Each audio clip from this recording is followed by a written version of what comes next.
lalu nanti dipotong-potong apa-apa, paling kamu sebentar lagi keluar. Menanggapi pernyataan Jessica, Kapolri Jenderal Pol Tito Karnavian menyatakan tawaran keringanan hukuman oleh Kombes Krisnamurti dilakukan sebagai bagian dari teknik penyidikan. Teknik tersebut dilakukan untuk mengungkap keterlibatan Jessica. Penyidik itu memiliki banyak trik sekali ya untuk melakukan melakukan pendekatan dalam rangka untuk membuat tersangka menjadi mengaku. Itu kan permainan psikologis. Pada waktu pemeriksaan itu permainan psikologis, sama seperti kalau kita ikut sidang kemarin, ya, antara misalnya penasihat hukum, jaksa, itu kan bagaimana mereka berusaha meyakinkan hakim, itulah permainan psikologis. Selain itu, Jessica juga menceritakan pengalamannya ketika menjalani hipnoterapi saat dirinya belum berstatus tersangka di Polda Metro Jaya. Saat menjalani hipnoterapi, Jessica mengaku tidak didampingi pengacara hukumnya. Sadar tertidur, sadar, nggak sadar? Pada saat itu saya masih nggak ngantuk. Begitu aja. Di notice gitu ya? Sepertinya, saya terus terang kalau ditanya saya benar-benar ngeblank Pak, lupa. Tapi saya ingat terakhir-terakhirnya saya cuma yes no gitu. Kayak ditanya apa, saya tinggal tangannya saya gini-gini. Terus lama-lama saya tidak sadar total. Lama-lama saudara tidak sadar? Itu berapa lamanya saya tidak tahu. Berapa lama pun saudara di ruangan itu nggak tahu? Ada berapa orang di ruangan itu? Waktu sebelum saya tidak sadar, saya tidak ingat Pak. Cuman ada lebih dari 2 orang sepertinya. 2 atau 3 orang, lebih dari 2-3 orang. Ya. Waktu itu saudara didampingi pengacara? Tidak. Tidak? Pengacara saya di ruangan yang lain, tidak boleh masuk bersama saya. Tidak boleh masuk? Lantas, benarkah Jessica mengalami semua yang ia nyatakan dalam persidangan? Dan apakah pernyataan Jessica akan membuka kasus baru lainnya? Tim TV1 mengabarkan.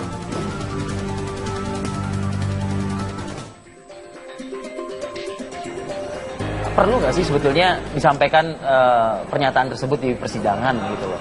Ya namanya diperiksa ya, apapun cara penyidik pasti akan melakukan hal tersebut begitu ini. Iya.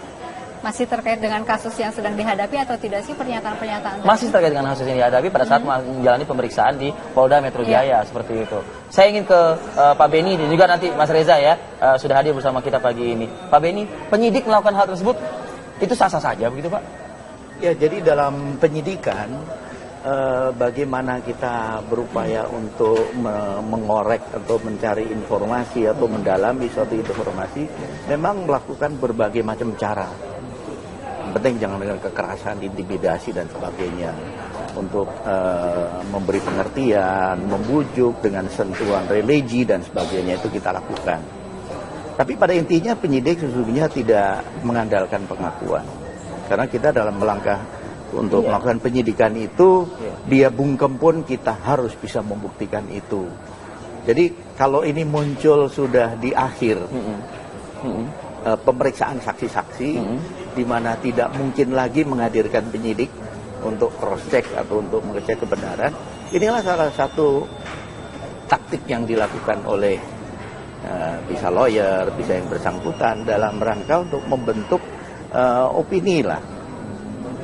Bahkan dengan menyampaikan ini seolah-olah sampai seorang kombes pun mohon-mohon mendatangi, sehingga sepertinya ya dia mendirikan diri bahwa sampai gitu pun saya tidak. Melalui rilis yang disampaikan melalui medsos atau mungkin melalui forum-forum grup di WhatsApp atau apa, Komisaris Besar Polisi Krisnamurti menyampaikan penjelasannya begitu ya. Ini cukup panjang Pak, tapi beliau mengakui dalam penyidikan dikenal istilah criminal scientific identification. Apakah melakukan upaya-upaya merayu sampai mengatakan saya akan pertaruhkan jabatan saya untuk ini-gini, itu masuk dalam criminal scientific identification? Ini yang bicara adalah Kombes Pol Krisnamurti sendiri begitu Pak? Ya mungkin secara psikologis dia ingin mempengaruhi si Jessica bahwa dia seorang yang punya jabatan, posisinya pun mau turun langsung untuk mengajak, menghimbau, kemudian ya membujuk untuk memberikan pengakuan. Tetapi ini tentunya masing-masing penyidik punya style sendiri-sendiri ya.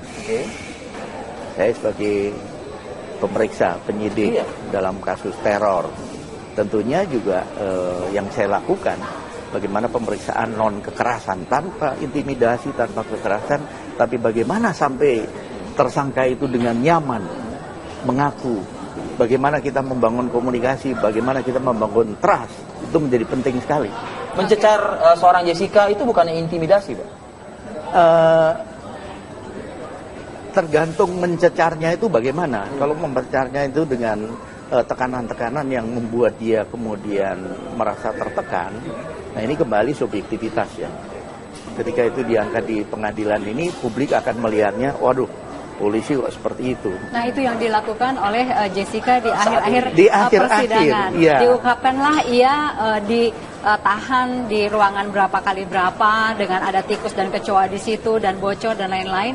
Itu diungkapkan di hampir akhir persidangan. Dan susah dikonfirmasi. Dan susah dikonfirmasi dan menjadi pembicaraan masyarakat juga. Iya. Ini membuat mungkin mau tidak mau citra polisi ternyata seperti itu memperlakukan seorang terdakwa. Ya, justru kembali saya sampaikan bahwa inilah salah satu strategi manuver yang dilakukan dalam rangka membentuk persepsi publik bahwa penyidik itu demikian. Berarti berhasil yang dibangun oleh Jessica pada saat persidangan berhasil. Sudah Saya yakin mempengaruhi opini publik. masyarakat cukup smart ya menyikapi bagaimana jalannya persidangan, bagaimana sikap Jessica ketika dia dicecar dengan pertanyaan oleh hakim, oleh jaksa, bagaimana ekspresi wajahnya sampai mulai mau nangis dan sebagainya. Saya pikir masyarakat sudah bisa memilah-milah ya, mana-mana yang dia berbohong, mana-mana yang tidak.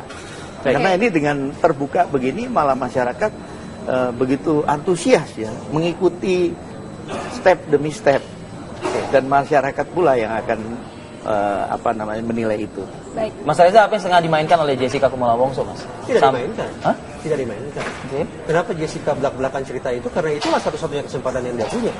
Dia tidak punya kesempatan sebagai terdakwa untuk memberikan keterangan pada sesi-sesi persidangan sebelumnya. Hanya pada sesi ke-26 lah itu dia bisa mengatakan 12 jam lebih untuk 12 jam. Ya, betul. Nah, bagi saya persepsi publik terkait dengan apa yang ditampilkan oleh Jessica pada sesi persidangan nomor 26 tersebut tidak terlepas dari sesi-sesi persidangan 1 sampai 25. Oh iya. Sebelumnya bandul itu, katakanlah bandul opini publik, bahkan bandul penghakiman publik itu sudah sangat terang benderang mengatakan bahwa terdakwa adalah orang yang melakukan kejahatan. Tapi dari sesi 1 sampai 25, secara perlahan bandul itu sudah mulai bergerak. Kalau tidak bergerak ke kutub seberang, paling tidak bergerak ke kutub yang lebih di tengah. Sehingga terbuka ruang spekulasi baru. Pertama, apakah memang ada sianida? Kedua, apakah memang ini kejahatan ataukah meninggal secara wajar? Spekulasi-spekulasi itu teramunisikan, tanda petik, oleh tampilnya Jessica pada sidang 26.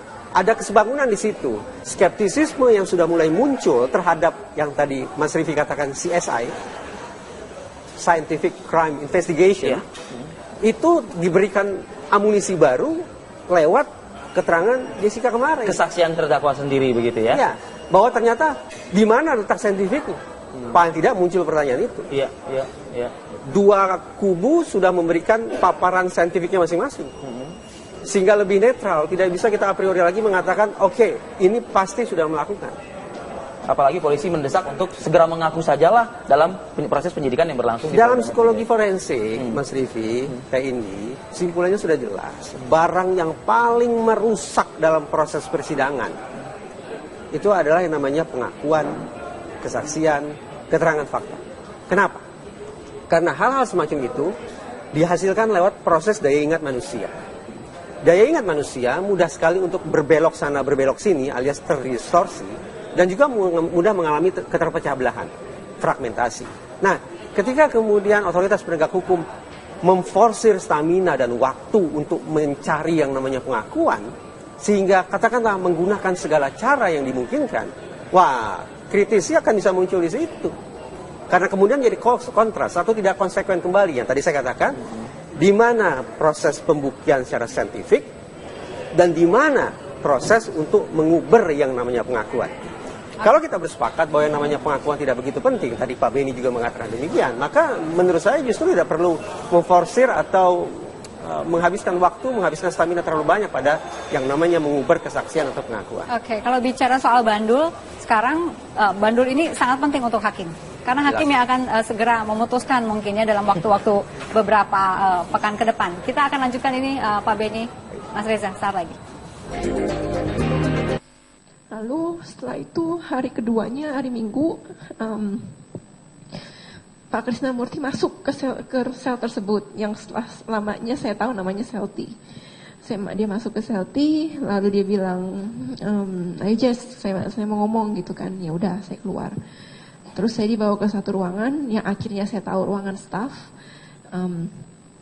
Saya duduk di situ berhadap-hadapan, lalu pintunya dibuka.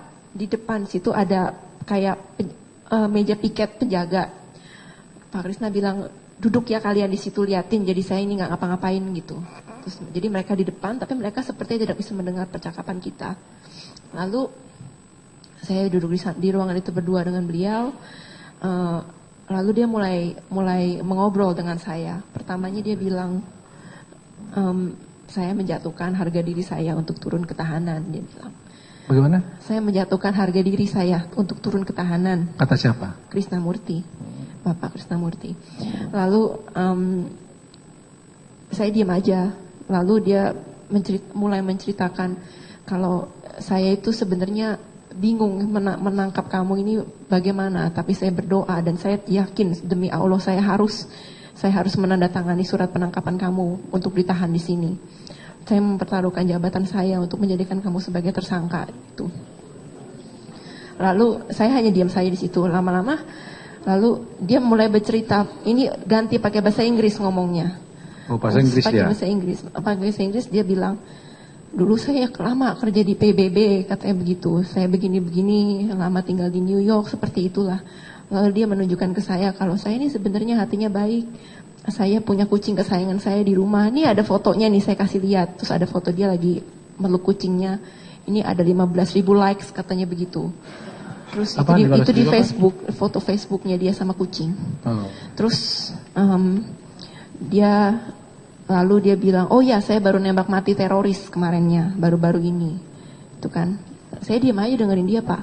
Terus udah gitu, dia bilang begini, kamu ngaku aja, katanya CCTV-nya udah ada, kamu menaruh sesuatu di minumannya Mirna.